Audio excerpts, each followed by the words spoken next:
Olümpiamälestused, see on kõige tähtsam ja mul on hea meel, et ma nägin ära, kuidas Pirital olümpiamängud tuli süütab, sest 40 aastat tagasi ma olin Moskvas olümpiamängudel ja valmistusid oma võistluseks, et minu võistlus toimis 31.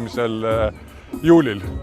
Nii et mul on väga hea meel, et Tallinna linn kaasa tuli sellele ideele. Mul on väga hea meel, et väga palju inimesi oli siin, ilus kontsert oli ja ju siis vanajumalale meeldib see, mida me teeme, sest ka ilm oli hea. Selles vanuses, kui mina olin 21, 23-aastane, 20-aastane, ega ma väga hästi aru ei saanud, missuguse suure projektiga on tegu.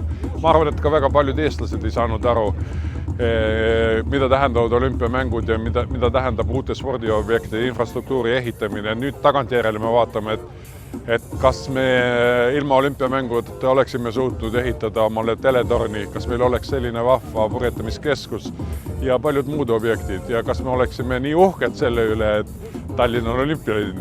Ma arvan, et spordirajatised, mida püütakse korda teha, need lähevad kasutusse, sest meil on üha enam noori, kellele meeldib sport, tulevad uued spordialad. On olemas spordialade juhid, kes tahavad Eestisse tuua spordivõistlusi, nii et kõik saab olema uus ja huvitav.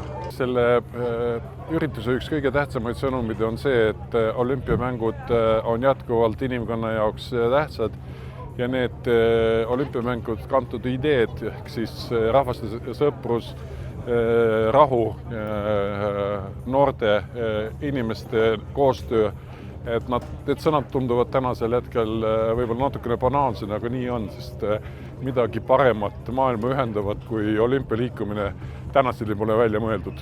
Minu jaoks on ta minu esimene olümpiamängud.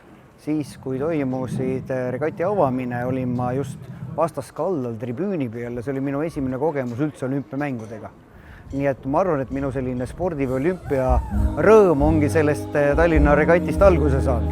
Kuna ma olin sellel ajal 8-aastane ja tänu sellele regatile tuli ju väga palju sellist huvitavat kraami poodidesse, siis on minu esimene kokkupuude Pepsi koolaga, Fantaga, salamivorstiga.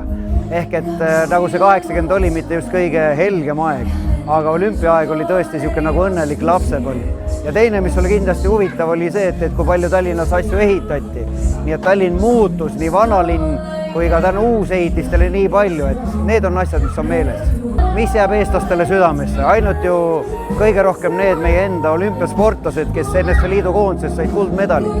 Et me ju kõik teame siiamaani, kui palju Jaak Uudmäe hüppas Moskva olümpial kaugust 17 meetrit 35 sentimeetrit, rääkimata kõikidest teistest medalitest, mis saavutati. Nii et ma arvan, et meie enda spordisangarite tulemused olümpial on need, mis alati rõõmustavad meie südameid.